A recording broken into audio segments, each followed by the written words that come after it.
come up with solutions for these problems. So would it be fair to say that when talking to potential law students who might potentially submit a paper is to be kind of future oriented, in your thinking. Don't necessarily limit yourself to the problems that you see near term, but think down the road, because that's the kind of thing that might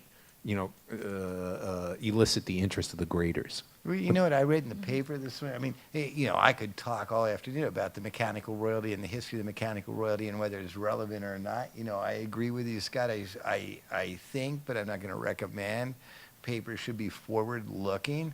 I don't want to discourage somebody from writing a historical overview if it identifies a problem.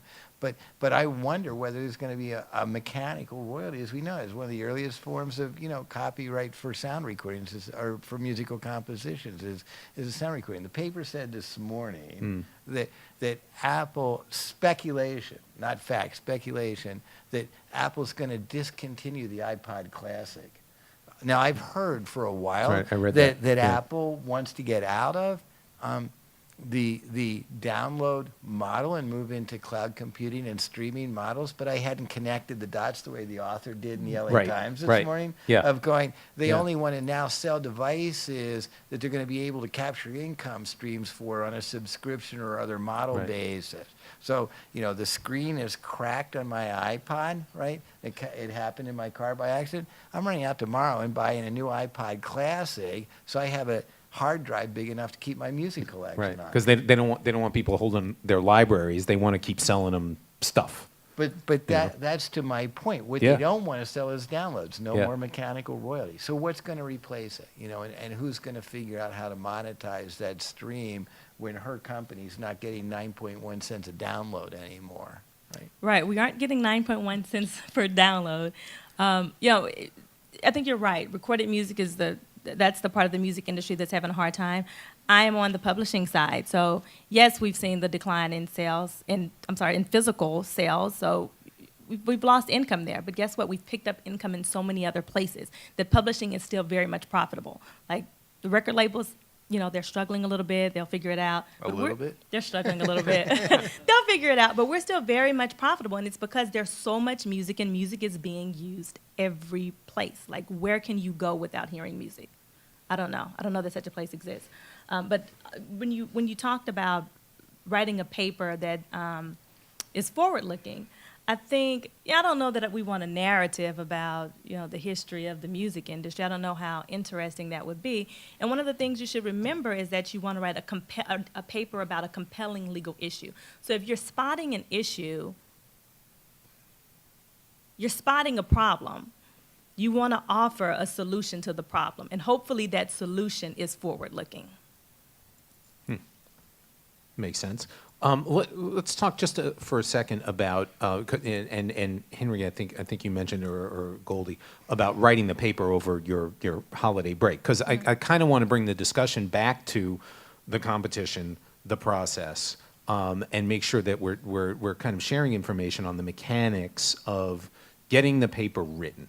So just talk a little bit about your law school experience and finding the time to write the paper. Okay. So I found out about the writing competition, and I just waited to the last minute. I mean, I was a third-year law student, and there's so many things going on. I had finals, and I had this, and, the time is tight when you're a law student. But I knew that I wanted to participate, and so that's why I think for me it was so important that I write on something that I knew. This is early. This is like September, so you have plenty of time to, if you start writing now, to get your paper together. But if you wait, it's perfectly fine. Like, you can still put the paper together. You know how to write. Can you enter as a first year? Are first year law students eligible? Okay, Yeah. so you know how to write a paper, so you just do the research and you write it. I think that's the main thing, getting started. For me, whenever I'm writing, the hardest thing is to start. Come up with the topic and start. Once you start the paper, once you've identified what you're going to talk about, you start writing the paper.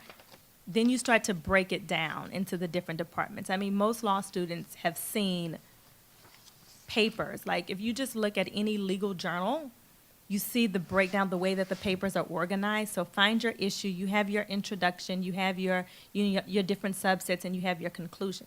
Write your paper. Come up with your idea. Come up with whatever issue you want to talk about. Dissect it. Make sure you analyze it. We don't want just like a narrative. This paper said, this case says this case says that. There needs to be thought. It's the IRAC, right? It's the IRAC. It's what you do on your finals when you're answering a question. So there's great advantages, in fact. First-year law students are eligible, and there's great advantages to that, because if you lose your first year, you have your second and your third year to re-enter. Right. There's no limit on the number of times that you can enter over your legal career. You just have to be enrolled as of January 1st, 2011 for the coming year. And where the competition used to open in the fall, it now opens January 1st, 2011. Yeah. So if you're enrolled, you've got spring break, summer break, and if you're a procrastinator like me, Christmas break, fall break, holiday break, Deadline pressure. to write that paper. So you've got a lot of time under the recently revamped entry rules to write that paper. This would be a good moment to take a question or two. Are there any questions? Yes, sir. Henry, you sort of alluded to thank you. Henry, you talked about reviewing the trades and blogs and stuff. Are there any key ones you can point people to that are very current in terms of the issues and would be a good place to begin to get ideas for topics? Well, Billboard Online, I read in the traditional media. Hollywood Reporter Online, I look at daily. I love digital music news. I print that out. It's about 9 pages long, including the advertising that runs in it. I read that every night. Hypebot, Hypebot. I don't think that's the technical name for it, but that's an online publication. Those are probably the 4 journal trade publication kind of things that I read pretty much on a daily basis. Goldie, anything that you read that? Yeah, I was going to say Billboard. I think Billboard is always great. Hollywood Reporter, some of the law journals, like the ABA Entertainment Division. Oh yeah, and the ABA online journal is published now. Although that's more news about major law firms and stuff, not so much topical artists on music, but the IP section has good stuff. Question. I guess in terms of subject matter, would you, I know you stated that the goal is to identify a problem and then propose a solution. Would you prefer problems that are huge, timely, that are getting a lot of attention in the media, or any problem, and is it more the novelty of the solution? I don't know that it needs to be like the hot topic that everyone is talking about. What'll happen is everyone else will talk about that hot topic that everyone else is talking about. For example, my paper was on co-owned issues, like issues that co-owners face when their songs are distributed internationally. No one was talking about that, but my paper stood out because no one else talked about that. I think the winner of my year, his paper was on like some financial issue. It wasn't like the hot topic. I think the hot topic is definitely good to talk about, but you don't have to limit it to that. I still say, write about something that you really like and attach it to music, and then I think you'll write a good paper. We don't need any more than 360-degree record deals. Yeah. We've sort of flogged that one into the ground. Although an article on how they're working now that they've been launched might be interesting. I concur with Goldie. An obscure issue that people don't generally think of is almost more interesting to me than a hot topic, because hot topics are discussed on continuing legal education panels all the time.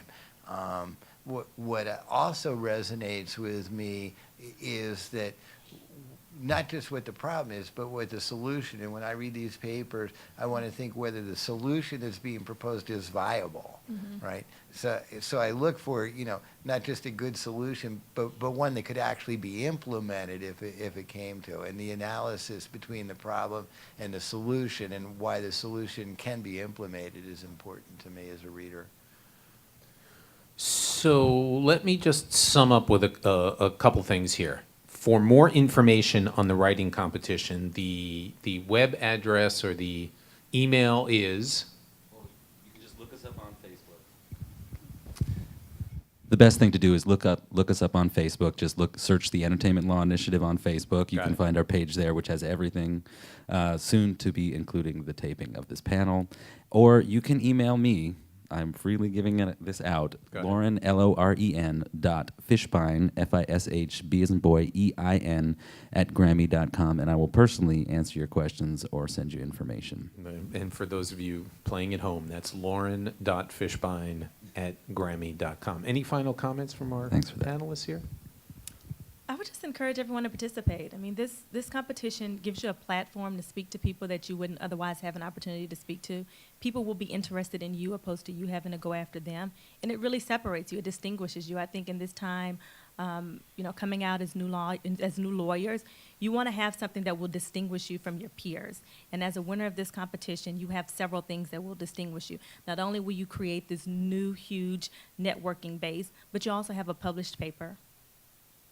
Yeah, I can't overemphasize the networking opportunities. Every contestant that I've stayed in touch with or has stayed in touch with me has found, a position in the music industry, every one of them, so. Well, that's a pretty good recommendation right there. Well, that brings our writing competition program to a close, and hopefully all watching will submit a paper, and hopefully we'll see you in February at the Scholarship Luncheon. Thank you.